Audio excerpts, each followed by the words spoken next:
میرے نبی کریم علیہ السلام نے اپنے صحابہ کو مطمئن زندگیاں فراہم کی، اطمینان بخش رویے حضور نے دیے۔ آپ غور فرمائیں گے کہ غریب ترین صحابہ بھی جب کوئی ان سے پوچھتا تھا کیفیت کیا ہے تو وہ کہتے تھے الحمدللہ، اللہ نے ہمیں نبی کریم کا غلام بنا دیا ہے۔ اب ہم خود اپنے آپ کو اتنا نفسیاتی طور پر کمزور کر لیتے ہیں سوچ سوچ کے کہ فلانا بڑا ہو گیا ہے میں چھوٹا رہ گیا ہوں، فلاں آدمی آگے نکل گیا ہے میں پیچھے رہ گیا ہوں۔ یہ چیز انسان کو کمزور کرتی ہے۔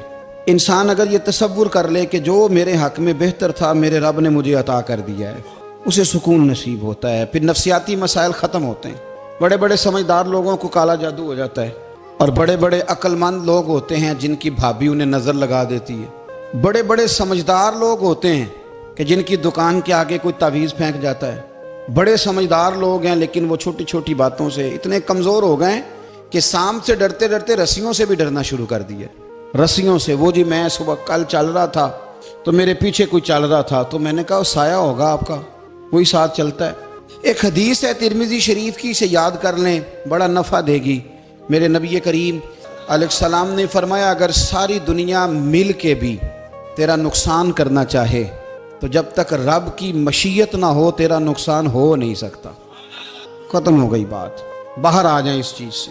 اور فرمایا سارے زمانے کے لوگ مل کر تیرا نفع کرنا چاہیں تو جب تک اللہ نہ چاہے وہ تیرا کوئی نفع کر نہیں سکتے۔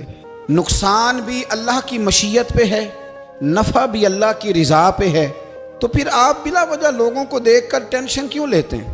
پریشانی کاہے کی ہے؟ آزمائش کس بات کی ہے؟ اپنے آپ کو سکون دیں، اپنے آپ کو مطمئن کریں، کہیں رب بڑا ہی مہربان ہے، اس نے جہاں اچھا سمجھا ہے وہاں اس نے مجھے رکھا ہے۔ اپنے ذہن کو اطمینان دیں، سکون دیں۔ میرے نبی کریم علیہ الصلاۃ والسلام کی پوری حیات مبارکہ میں آپ کو شکوہ نہیں ملے گا کہیں بھی۔ حضور یتیم پیدا ہوئے، کتنی دفعہ آپ کو کتابوں میں ملتا ہے کہ حضور روئے ہوں کہ میرا باپ ہوتا تو ایسے ہوتا، میری اماں ہوتی تو ایسے ہوتی۔ ہم روز نہیں روتے؟ نبی کریم صلی اللہ تعالیٰ علیہ وسلم نے اپنی زندگی ساری آزمائشوں میں گزاری۔ کہیں آپ کو محسوس ہوتا ہے کہ نبی کریم صلی اللہ علیہ وسلم کسی کے پاس بیٹھے اور فرمایا آؤ میں تمہیں اپنے دکھ سناؤں؟ ہمیں تو مسئلہ بن گیا ہے، ہم لوگوں نے اپنے آپ کو غیر مطمئن بنا لیا ہے۔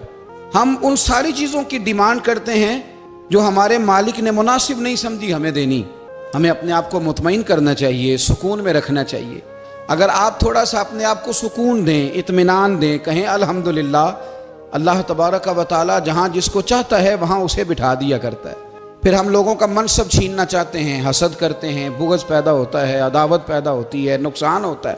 فطری طور پر جو صلاحیتیں اللہ نے دی ہوتی ہیں ان کو بھی زنگ لگ جاتا ہے، زنگ لگنے لگتا ہے ان سب چیزوں کو جو اللہ نے اپنے فضل سے ہمیں دی ہوتی ہیں۔ تو بات کو یاد رکھیں، زندگی میں آپ مطمئن ہو جائیں کہ رب کریم نے جو دیا ہے وہ کمال ہی دیا ہے، کمال ہی۔ حضور کی ایک زوجہ محترمہ تھی تو ان کے ہاتھ ذرا لمبے تھے، مومنوں کی ماں۔ بعض خواتین نے ان سے کہا کہ لمبے ہاتھوں والی، ہم بنا لیتے ہیں نا یہ بھی بات کہ اس کا ناک موٹا ہے تو اس کی آنکھیں چھوٹی ہیں تو اس کے کان بڑے ہیں تو اس کے ہاتھ کیسے ہیں، تو کہا لمبے ہاتھوں والی، تو وہ پریشان ہو گئی۔ نبی کریم علیہ السلام تشریف لائے، کیا ہوا؟ عرض کی یا رسول اللہ مجھے لمبے ہاتھوں والی کہتے ہیں۔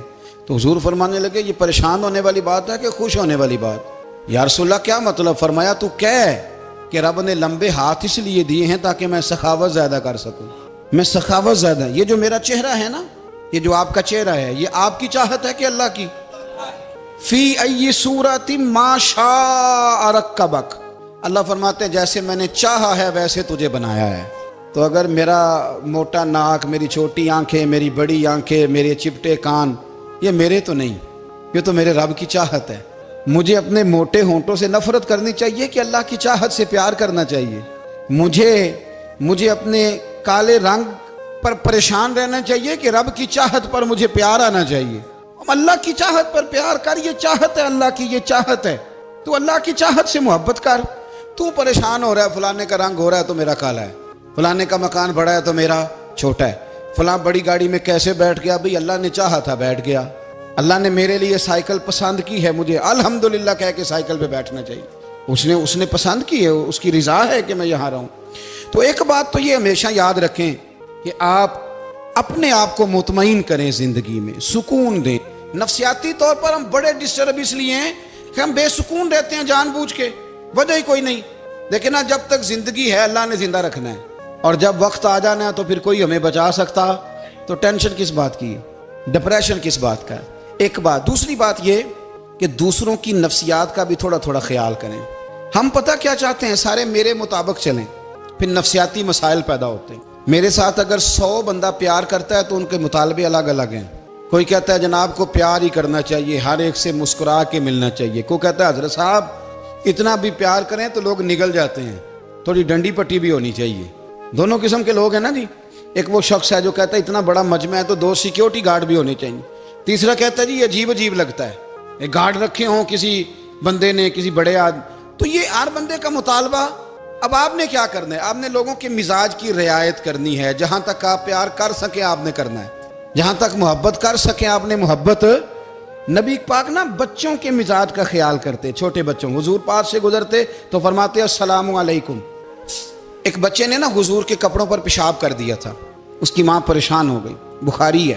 یا رسول اللہ وہ بچہ تھا پتہ نہیں چلا. تو نبی پاک فرمانے لگے کیا ہو گیا، وہ بچہ ہے، اللہ نے پانی پیدا کیا نا، ابھی اس پہ پانی بہائیں گے سب ٹھیک ہو جائے گا. وہ بچہ ہے. لیکن حاجی صاحب گھر میں بگڑ جاتے ہیں، پوتا اگر پیشاب کر دے کہتے ہیں میں نماز پڑھنی ہوں، وہ بگڑ جاتے ہیں. پیر صاحب بگڑ جاتے ہیں اس بات پہ، علامہ صاحب بگڑ جاتے ہیں. سیٹھ صاحب کہتے ہیں پتہ ہی نہیں بچے نے پیشاب کر دیا ہے. حضور نے فرمایا کہ بچہ بچہ ہوتا ہے، وہ چھوٹا ہے، اس کا ایک مزاج ہے، اس کا ایک مطالبہ ہے. اب آپ یہ کہیں کہ وہ بڑا مجھے پاک صاف سمجھتا ہے تو اس رویے سے میرے ساتھ وہ ملاقات کرے. آپ اس کے مزاج کی رعایت کریں گے. نبی کریم کے غلام کے بیٹے ہیں حضرت اسامہ بن زید، نواسوں کی بات نہیں سنا رہا. زید بن حارثہ حضور کے غلام تھے، ان کے بیٹے ہیں. چھوٹی عمر تھی، ناک بہ رہا تھا. ویسے دادا جی ناک صاف کر دیتے ہیں پوتے کا، ہو سکتا ہے وہ ڈانٹ دیں کہ چل دوڑ جا کتنا گندا ہے، اماں سے کہا تیرا ناک صاف کرے، چل نالائق. نانا بھی کہا چل بھاگ جا، کیونکہ وہ حاجی صاحب نے وضو کرنا ہے، نماز پڑھنی ہے، تو ان کے قریب یہ چیز آ گئی تو بڑا مسئلہ بن جائے گا. نبی کریم صلی اللہ علیہ وسلم نے کہا عائشہ اسامہ کی ناک بہ رہی ہے صاف کر دو. حضرت عائشہ کہتی ہے میں ذرا اٹھی کو کپڑا دیکھ لوں تو حضور جلدی سے اٹھے. ایک روایت تو یہ کہ حضور نے ناک پونچھ دیا، اور دوسری میں کہ نبی پاک قریب پہنچ گئے. جناب عائشہ کہتے ہیں میں نے ہاتھ پکڑ لیا، میں نے کہا حضور کپڑا لینے گئی تھی آ گئی. کہتے میں نے اپنے ہاتھوں سے ان کی ناک صاف کر دی، ریٹ صاف کر دیا. اللہ کے رسول گویا میری طرف دیکھ کے مسکرائے، حضور راضی ہوئے. بچے تو بچے ہوتے ہیں، بچے تو بچے ہوتے ہیں. اب آپ کو بچہ حاجی صاحب مانے، پہلے نمازی صاحب مانے، آپ کو پہلے بچہ جو ہے وہ بڑا سیاںہ مانے، سمجھدار مانے، عقل مند مانے، پیر صاحب مانے. چھوٹا بچہ تو وہ نہیں مان سکتا. آپ اس کی نفسیات کے مطابق اس کے ساتھ چلیں. آپ رویہ وہ رکھیں کہ وہ بچہ ہے، وہ چھوٹا ہے. حضور بچوں کے پاس سے گزرتے تھے تو انہیں سلام کہتے تھے. آپ بھی کہتے ہیں، آج سے کہیں گے. حضور گزرتے چھوٹے کہتے السلام علیکم. اور نبی پاک صلی اللہ علیہ وسلم کبھی کبھی نا بچے کھیل رہے ہوتے تو حضور بیٹھ جاتے، فرماتے یار میرے سینے سے تو لگو. حضور زمین پہ بیٹھ جاتے، بچہ یوں ہاتھ پہ، بچہ دوڑا آتا، حضور کے سینے سے جب لگتا تو نبی پاک گر جاتے اور فرماتے اوئے ہوئے تم نے تو مجھے گرا ہی دیا ہے. یہ بچوں کے ساتھ آپ جو رویہ رکھیں گے وہ میٹھا ہوگا. اب آپ کہیں گے چونکہ اب میں ایک عہدے پہ ہوں، میں ایک منصب پہ ہوں، تو یہ آپ کی نفسیاتی کمزوری ہے. پھر کیا ہوتا ہے، بچوں کو ڈانٹ کے رکھا جاتا ہے، بے جا ڈانٹ ڈپٹ، بے جا سختی، اور بے جا ان کے ساتھ رویے، اور ان کے ساتھ بڑی عجیب و غریب قسم کی جو ہے وہ ہماری جو ہے وہ گھٹن گیپ آ جاتا ہے بچوں کے درمیان. بچے، میں کہا کرتا ہوں پھر بچے ہمیں دکھ نہیں سناتے، وہ پھر غلط آدمی کو دوست بناتے ہیں، پھر اس غلط آدمی کو اپنی بات بتاتے ہیں، غلط آدمی رازدار بن جاتا ہے. آپ ان کی نفسیات کے مطابق ان سے پیار کریں، انہیں ٹائم دیں. آپ دیکھیں یہ کیا سوچتے ہیں، کیا کہتے ہیں، کس طرح کا ان کا رویہ ہے بچوں کے ساتھ. پھر نوجوان جب کوئی ہو جاتا ہے تو اس کی سوچیں جوان ہو جاتی ہیں. نوجوانوں سے معذرت کے ساتھ نبی پاک علیہ السلام نے نوجوانوں کی حکومت سے پناہ مانگی، نوجوانوں کی حکومت سے پناہ مانگی ہے، اس لیے کہ نوجوان بڑی جلدی پیار بھی کرتا ہے اور بڑی جلدی نفرت بھی کرتا ہے. سوچیں مضبوط نہیں ہوتی. نوجوان آدمی، جوان آدمی، بکھری ہوئی سوچیں ہوتی ہیں. میرے رسول کریم صلی اللہ علیہ وسلم نوجوانوں سے ان کے مزاج کے مطابق ڈیل کرتے تھے، ان کی طبیعت کے مطابق ان کی ذہن سازی کرتے تھے. ہم نا جوانوں کو وقت نہیں دیتے، ہم مطالبہ کرتے ہیں نوجوان سے کہ وہ ہے نوجوان باتیں بوڑھوں والی کرے. اگر جوانی میں بوڑھوں والی باتیں کرے تو پھر تو شیخ سعدی کہتے ہیں سارے بوڑھے چھوڑ کے اس نوجوان کے پاس بیٹھو، اس کے پاس فیض زیادہ ہے. اگر ایسا ہو جائے، کیونکہ در جوانی توبہ کردن شیوائے پیغمبری، یہ تو اچھی بات ہے، لیکن میرے عزیز اگر ایسا نہ ہو، ایسا ممکن نہ ہو، تو پھر نوجوان کو آپ اس کی طبیعت کے مطابق ڈیل کریں، آپ اس کی سوچ دیکھیں، اس کا رویہ دیکھیں، اس سے پیار کریں۔ نبی کریم علیہ السلام کے پاس ایک نوجوان داخل ہوا، اندر داخل ہوتے ہی اس نے فٹافٹ ایک بات کر دی، کہنے لگا یا رسول اللہ مجھے زنا کی اجازت دے دیں، میرے جذبات بہت بھٹک گئے، میں روک نہیں سکتا۔ ہمارے ہاں ہمارے گھر میں کوئی فون کرے تو ہم غیرت مند بن جاتے ہیں، میری غیرت کو گوارا نہیں کہ کوئی میرے گھر میں فون کرے، اور اگر میں کسی کے گھر میں فون کروں تو پھر غیرت کدھر گئی؟ پھر بھی آپ غیرت مند نہیں صاحب، پھر بھی آپ غیرت مند نہیں۔ اگر آپ کسی کے گھر فون کرتے ہیں آپ غیرت مند نہیں، تو یاد رکھیں اگر آپ یہ حرکت کر رہے ہیں تو پھر آپ کو بھی تھوڑا احساس ہونا چاہیے نا۔ نبی کریم صلی اللہ تعالیٰ علیہ وسلم سے اس نے کہا مجھے زنا کی اجازت دے دیں، حضور فرمانے لگے آگے آ جاؤ۔ حضرت عمر کہتے ہیں مجھے بڑا غصہ تھا، میرا دل کر رہا تھا اٹھوں اور 2 تھپڑ ماروں اسے، طریقہ ہے بات کرنے کا۔ حضور نے بلایا، پاس بٹھایا، تھپکی دی، فرمایا ایک بات تو بتا، تیرے سوال کا جواب پھر دیتا ہوں، ایک بات تو بتا۔ یا رسول اللہ صلی اللہ تعالی وسلم ارشاد فرمائیے، حضور فرمانے لگے تو پسند کرتا ہے کہ تیری بہن کے ساتھ کوئی زنا کرے؟ پسند کرتا ہے تو کہ تیری بہن کے ساتھ کوئی زنا کرے؟ کہنے لگا حضور میں بات بھی سننا پسند نہیں کرتا۔ تیری بیٹی کے ساتھ؟ کہنے لگا حضور زبان اس کی کھینچ لوں گا جو یہ بات کرے گا۔ کہا تیری ماں، تیری پھپھی، خالہ کا؟ حضور خبردار کسی بندے کو میں اجازت نہیں دوں گا۔ رسول کریم فرمانے لگے جس سے تو زنا کی اجازت مانگ رہا ہے وہ بھی تو کسی کی بہن ہے نا، وہ بھی تو کسی کی بیٹی ہے۔ جو غیرت، جو حمیت تجھے اپنے گھر کے بارے میں آتی ہے وہ دوسرے کے بارے میں کیوں نہیں آتی؟ جب نبی کریم نے اس نوجوان کو اس کے مزاج کے مطابق سمجھایا تو اس کی آنکھوں میں آنسو آ گئے۔ عرض کرنے لگا یا رسول اللہ صلی اللہ تعالیٰ علیہ وسلم، حضور زنا کی ارادہ تو ایک طرف، آج کے بعد میری زبان پر اس کا نام بھی نہیں آئے گا۔ آپ سامنے والے کی نفسیات کو دیکھیں، آپ اپنے موڈ میں نہ رہیں۔ مجھے بڑی اچھی طرح یاد ہے ایک دفعہ نا مسجد میں ایک بچے نے نا آدھی بازوؤں کی شرٹ پہن کے نماز پڑھی۔ ایک بابا جی نے ان کو نا منع کیا، کہنے پورا کپڑے پا کے آیا کر، پتہ نہیں تمہیں؟ وہ کہنے لگا، بچہ کہنے لگا نماز ہو جاتی ہے، بازو آپ فولڈ کر کے ایسے کر کے بڑے بازوؤں فولڈ کر کے پڑھیں گے تو کراہت ہے، لیکن ویسے بھی آدھے بازوؤں والی شرٹ میں نماز ہو جاتی ہے، لیکن اچھا عمل نہیں، اچھا یہی ہے کہ آپ کے بازو پورے ہوں۔ تو بزرگ ان سے کہنے پورے کپڑے پہنو، کہنے لگا بھائی ہو جاتی ہے نماز، میں بھی تھا تو مجھے انہوں نے کہا جی حضرت صاحب بات سننا، میں نے کہا جی حکم۔ کہنے لگے ان کپڑوں میں نماز ہو جاتی ہے؟ میں نے کہا جی ہو جاتی ہے۔ کہندے لگتا ہے منڈا چودھریاں دا ہے، منڈا لگتا ہے چودھریاں دا ہے۔ فٹافٹ اسی وقت انہی پیروں پہ میں کہا جی ہے واقعی چودھریاں دا بچہ، لیکن مسئلہ یہ ہے کہ دین چودھری کے لیے بھی وہی ہے اور غریب کے لیے بھی۔ تو آپ اس بچے بیچارے کو اندر آنے تو دیں، اس کو مسجد میں داخل ہونے دیں، انشاءاللہ کپڑے بھی ٹھیک پہن کے آ ہی جائے گا۔ لیکن ہم نے تو ذہن بنا لیا ہے کہ ہم نے اپنی مرضی کے مطابق لوگوں کو قابو کرنا ہے۔ ہم لوگوں کی ذہن کے مطابق اترنے کو تیار نہیں، بس سارے میرے مطابق چلیں۔ یہ تو بات کو پیشوا کرے گا، مقتدا کرے گا، وہ بھی سمجھائے گا۔ رسول کریم علیہ الصلوۃ والسلام لوگوں کو جبرن نہیں جھکاتے تھے، حضور دلائل دیتے تھے۔ نوجوان بچوں کو موقع دیں، انہیں سمجھائیں، انہیں قائل کریں، ان سے پیار کریں، ان کی نفسیات کو سمجھیں، اس کے مطابق ان کے ساتھ آپ ڈیل کریں، پھر آگے بڑھیں۔ عورتوں کے بارے میں میرے نبی کریم علیہ السلام نے بڑی نصیحت فرمائی ہے۔ محبوب کریم فرمانے لگے عورت ٹیڑھی پسلی سے پیدا کی گئی ہے، سیدھا کرنا چاہو گے ٹوٹ جائے گی، یہ جیسی ہے اس کے ساتھ ویسے ہی گزارا کرو، اس کی نفسیات کو سمجھ جاؤ۔ عورت تھوڑا سا چاہتی ہے کہ وہ کھانا پکائے تو اس کی تعریف کر دی جائے، تو بھئی کھڑی ہے صبح سے بورتی خانے میں، 2 لفظ بولنے میں کوئی حرج ہے؟ اور اگر کبھی نمک زیادہ ہو بھی جائے تو کیا خیال ہے، بیوی جان بوجھ کے زیادہ ڈالتی ہے؟ اس کا شوق ہے کہ اس کی انسلٹ ہو؟ ہمارا رویہ اتنا سخت ہوتا ہے، بعض اوقات اتنا تکلیف دہ ہوتا ہے کہ اس سے جذبات کو ٹھیس پہنچتی ہے، مزاج میں خرابی آتی ہے۔ تھوڑی تعریف دیکھیں، عورت چاہتی ہے تھوڑا سا کہ میرے خاندان والے، میرے سسرال والے میری تھوڑی عزت کریں، تو وہ اگر سارا کچھ چھوڑ چھاڑ کے آ گئی ہے تو جس طرح ہم اپنی بیٹی کے لیے ذہن رکھتے ہیں عزت کا، اگر تھوڑا اس کے لیے بھی بنا لیں گے تو میرا خیال ہے کوئی حرج والی بات۔ ہم نا لوگوں کا خیال رکھنے کی بجائے لوگوں کو چڑھاتے ہیں۔ ناراض تو نہیں ہو جائیں گے آپ؟ نہیں، رہن دینے ہیں، لگتا ہے تو ہو جانا ہے بھائی، چڑھاتے ہیں لوگ۔ کسی نے کہہ دیا نا کہ یہ میرے گھر نہ آئے آج کے بعد، باپ نے بیٹے کو کہہ دیا یہ تیرا رشتہ دار نہ آئے، وہ کہتا ہے تو سویرے ضرور آئیں، ویکھاں گا تینوں کیڑا ڈکدا ہے، آنا صبح۔ وہ کسی نے کہہ دیا نا اس گلی سے نہ گزرنا، کہنا میں ابھی گزروں گا، تو دیکھ لے جو تو نے کرنا ہے۔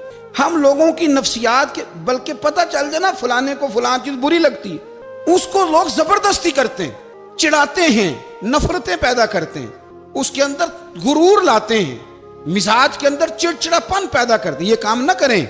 آپ اپنے لیے کیا گراؤنڈ بنا رہے ہیں کہ لوگ آپ سے نفرت کریں، لوگ تکلیف دیں آپ کو؟ یہ نوجوان بچے کسی نے ہارن دے دیا گاڑی کا، تو آپ اس نے گاڑی پیچھے کرنی نہیں، وہ ماں بدولت کو ہارن بجا دیا ہے۔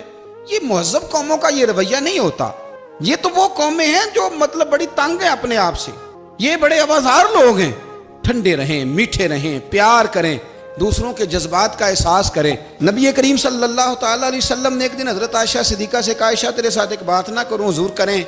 فرمایا جب تو ناراض ہوتی ہے تب بھی مجھے پتہ چل جاتا ہے، اور جب تو راضی ہوتی ہے تب بھی مجھے خبر ہو جاتی ہے۔ اتنا دھیان رکھتے ہیں خاوند گھر میں کہ اب اس کی پوزیشن کیا ہے، اور اب یہ کیا سوچتی ہے، اور کس بات پہ اس کو جو ہے وہ ناراضگی ہوتی ہے۔ مجھے جب تو راضی ہوتی ہے تب بھی پتہ ہوتا ہے ناراض۔ تو حضرت عائشہ کہتی ہے نہیں حضور ایسی تو بات ہی کوئی نہیں، آپ بتائیں۔ تو حضور فرمانے لگے جب میں کسی اور زوجہ کے پاس تھوڑا وقت گزار لیتا ہوں زیادہ، اور جب میں آتا ہوں تو ناراض ہوتی ہے۔ یا رسول اللہ آپ کو کیسے پتا؟ فرمایا بتاؤں؟ حضور بتائیں۔ فرمایا اس وقت جب تو قسم اٹھاتی ہے تو کہتی ہے لا و رب ابراہیم، مجھے ابراہیم کے رب کی قسم، اور جب تو مجھ سے راضی ہوتی ہے تو کہتی ہے لا و رب محمد، مجھے محمد کے رب کی قسم۔ تو پھر حضرت ابراہیم کا نام لے لے کے حضرت عائشہ کہنے لگی محبوبہ قربان جاؤں، بات بالکل ٹھیک ہے، ایسے ہی ہے یا رسول اللہ، بالکل ایسے ہی ہے۔ جب تھوڑی خفگی ہوتی ہے تو میں یہ کام، تو حضور تو لوگوں کے مزاج کا خیال کرتے تھے، نبی کریم کو تو پتہ ہوتا تھا، لیکن ماں بدولت کہتے ہیں سارے میری مرضی کے مطابق چلیں۔ ہاں میں نے زندگی میں یہ تجربہ بھی کیا ہے کہ آپ لوگوں کا خیال رکھنے لگ جاتے ہیں تو لوگ خراب بھی ہو جاتے ہیں، اس میں کوئی شک نہیں۔ وہ سمجھتے ہیں شاید میری ضرورت بڑی ہے، نہ یہ بات نہیں بھائی، بات کچھ اور ہے۔ حضور رحمت للعالمین ہے نا، تو کافر ہے یا منافق ہے، حضور کی تو ڈیوٹی ہے پیار کرنا، لیکن کافر کو تو چاہیے نا کلمہ پڑھے، منافق کو تو چاہیے نا مومن بنے۔ او بھائی میں نے کہا وہ بزرگ ہیں، ان کی ذمہ داری ہی پیار کرنا ہے، وہ جو بھی جائے گا اس سے۔ لیکن تو بتا تو نے پیار میں سے سیکھا کیا ہے، لیا کیا ہے، تیرے اوپر اثر کیا ہے؟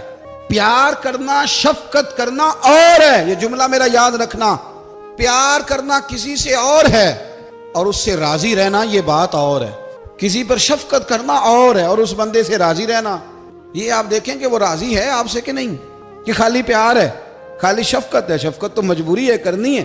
تو میرے عزیز یاد رکھیں نبی کریم تھوڑا تھوڑا خیال کرتے، دیکھتے بندہ اس کے مزاج کے مطابق، دیہاتی آتا تو حضور اس کا بھی خیال کرتے۔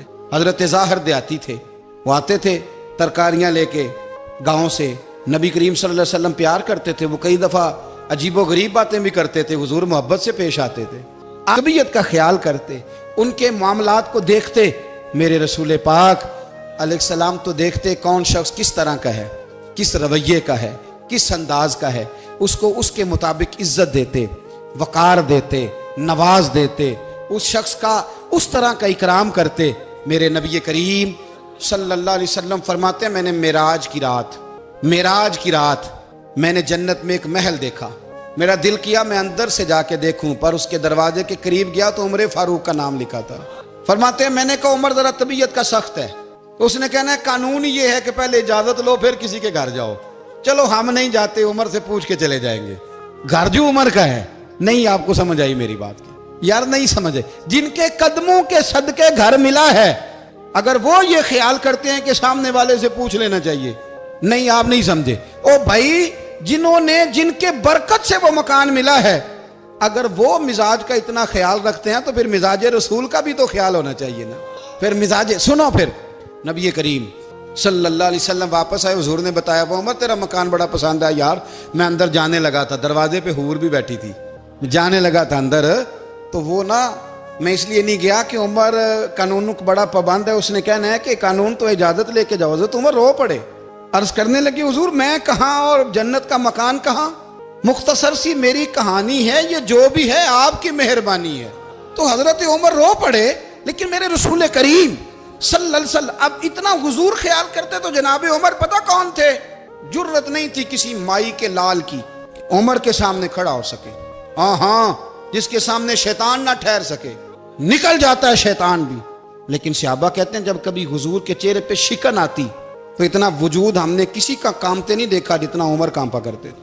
کب کبھی طاری ہوتی تھی. وہ دلیر میں کہیں اور ہوں، یہاں تو میں غلام ہوں، یہاں تو میں نوکر ہوں. دعا منگیا کرو سنگیو کتے مرشد نہ روس جاؤ. رو پڑتے. اور طریقہ کیا ہوتا؟ زمین پہ کونیاں رکھ کے نا، کونیاں گھٹنے. اب میں آپ کو کر کے کیسے دکھاؤں؟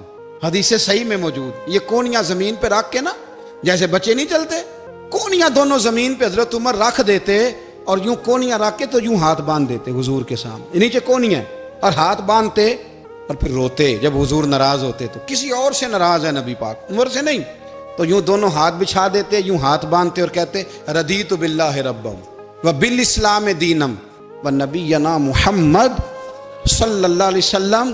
یا رسول اللہ میں بڑا راضی ہوں کہ اللہ میرا رب ہے.